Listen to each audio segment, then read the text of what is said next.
I'm sorry, what's your name? Sumant. Sumant. Okay, Tanika. Tanika. Yes. Kanika or Tanika? Tanika, T. Oh, that's a different unique It is a name. unique name, yeah.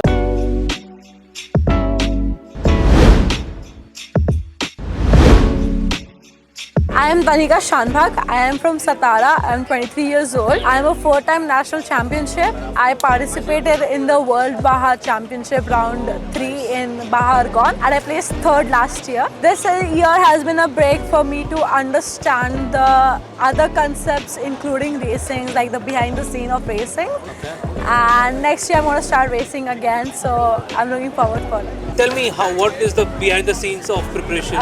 So it was my first time doing the Baha and I had no experience and I was all by myself. I had another Indian with me, Ashish Raurane, who helped me through the process because I had no idea what to expect for the rallies.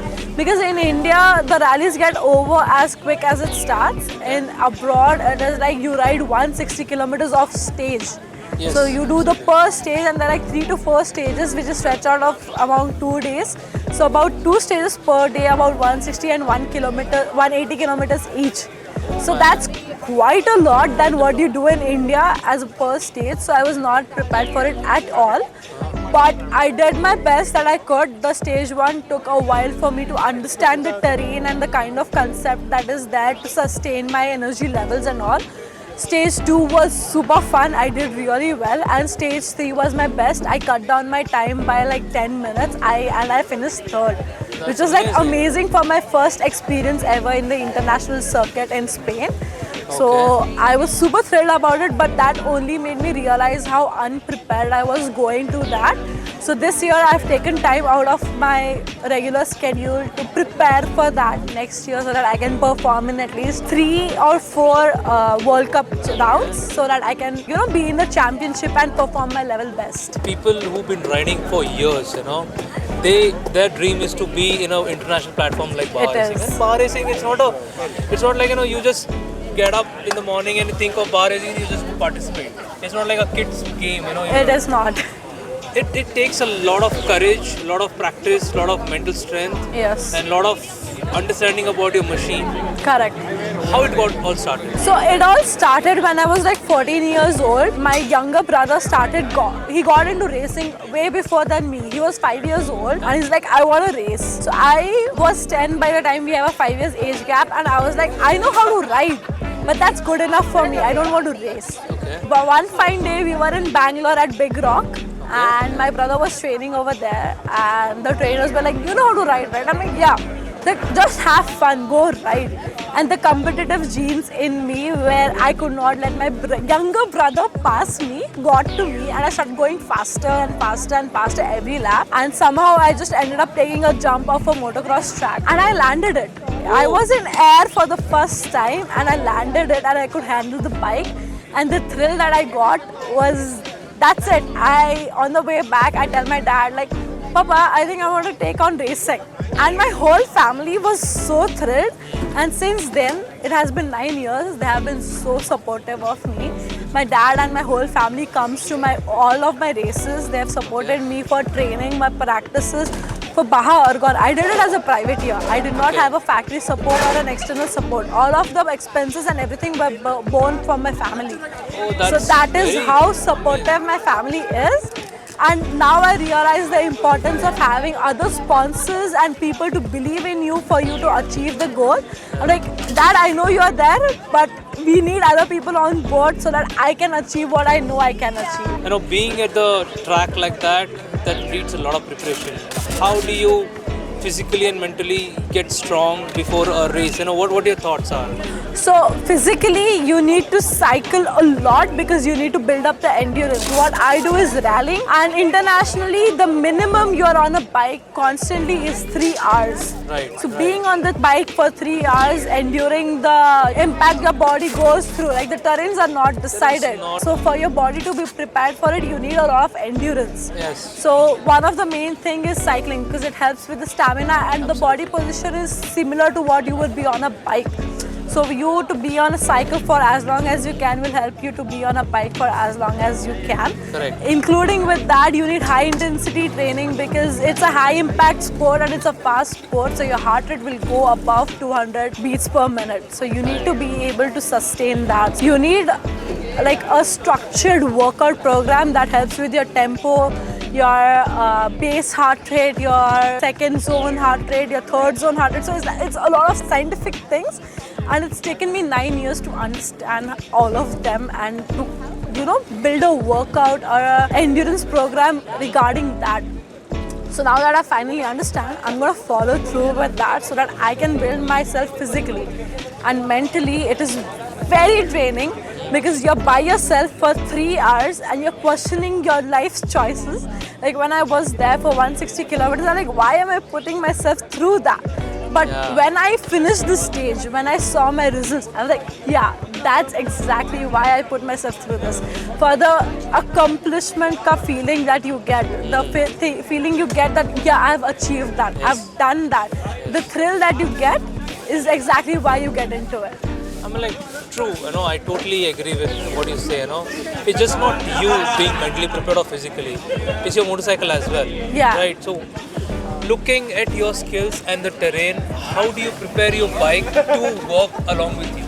It is really important to understand and be friends with your bikes because bikes are the only things that are keeping you away from injury. Absolutely. Like correct. everyone has their own suspension setting, they have their own throttle control setting. So you need to understand what works best for you and your riding style. For me, I might like a harder suspension than compared to others, but for you might not like the suspension setting I have. Okay. So understanding the bike and the technicality behind it and the small details that are there in the bike, like the suspension have clicks. The clicks are so fucking minute that you will not even understand that they have been changed. But they make a huge difference when you're on track. So understanding the bike and being friends with the bike is one of the most important things that you can benefit from. Like being friends with your bike is the easiest thing you can do for your body to take and control for like 3 hours or 4 hours of racing. And like that's true. I mean, like, see, bike is need to be a friend, okay? Yes. Need to nurture it. I need to understand its characteristics, okay? Yes, correct. Because a single tweak will change the entire game thing, correct. and the pace as well, okay? Correct. And a small things to understand it's very important Very to know important. how it reacts with your body and the way you're riding. Correct. So, to asking to the next question, what bike do you ride? I used to ride for Hero Motorsports for the last 3 years, since 2022 until this March. And before that, I had a Husqvarna TE 350, which was an amazing bike. And I also used to do Supercross on the SX 250 in the SX2 category in the National Championship, where I was in the top 5. Oh, nice. And since then, since I joined Hero, I've won 4 national championships in the ladies category in the Group B, which is Indian bikes up to 250cc. And I'm in the top 25s in the country. I mean, like, before the actual race, do you go for testing? And we do go for testing. We do test this on our bike because we need the bike to be perfect for those terrains. Every terrain, the bike is different. So like a bike on a sand track would not be the same the bike on a hard packed track. Because on sand, you would need the bike to behave differently than what you would need it to different on a hard pack. Right. So it is very important for you to test the bike before the race, depending on the terrain that is in. So I am planning to do at least 3 rounds of the World Championship in the Baja next year. Being 2 in the Asia, the Abu Dhabi and the Dubai, and 1 in Europe, so that I have that kind of exposure and I can understand more about how the bike works and what works best for me. And like I have a roadmap to reach the Dakar one day. okay, Because nice. that is was the ultimate goal. Like Dakar is the ultimate goal. And I don't care about being the first Indian woman participating in it, because just participating is not the end game. I would love to perform. I have that competitive gene where I have to be the best. Correct. I cannot be just someone who finishes. Like I will not be happy with myself. Okay. So my original aim is to perform myself in Dakar, in the Bahas so well that I am confident enough that if I go to the Dakar, I can finish in the top 20s at least. I mean, it would not happen overnight, obviously. It's the toughest rally, and it's not the toughest rally for no reason. Like 14 days of 14,000 kilometers plus is not a joke. Correct. Absolutely. Like 2 days of 180 kilometers per stage, I could not handle it last year. So building up the strength and endurance is my goal, but I need to know that I can do that. So for that, I'm going to go step by step. For which the first one will be at least 3 to 4 rounds of the Baja Championship next year, and then progress to doing the whole championship, then the Abu Dhabi Desert Challenge, and then the Morocco Challenge, and then go forward and forward and forward and build myself up. Behind the scenes are never seen, only the achievements are seen. Like the efforts that I've put in myself for the last 10 years are unbelievable. The efforts that I have done, the sacrifices I have made, the amount of travel and the training plans that I've made, the models that I've made are like, I cannot even believe myself that was my life a year ago before I decided to take a break just to understand what I want in future. But now that I do, I know exactly what to go forward for and what to head. At your age, girls, they want to go hang out with friends, party, have some fun, not worry much about their, the what they would like to be in their life. Focus on job, 9 to 5 and come back home, and just how different that was, when you could not live the life your friends were living. I am sorry, but racing is more of a job and more demanding than any job that would ever be, because that is not a job, it is a lifestyle you live. It includes everything from the time you wake up to the time you go to bed, and the things you do in the week, in the day, everything counts. You cannot just ease off because it's a Sunday. You have to work even on Sunday. It's 7 days a week, 24 hours a day, and 36 days a year. So it's a whole package. I would say motorsports contains the people who are most dedicated, most organized, most headstrong, and most fearless people in the world. Because one small mistake, and that's it. That's the end of it. Like, nobody cares about what's gonna happen next. They just care about what's happening right now.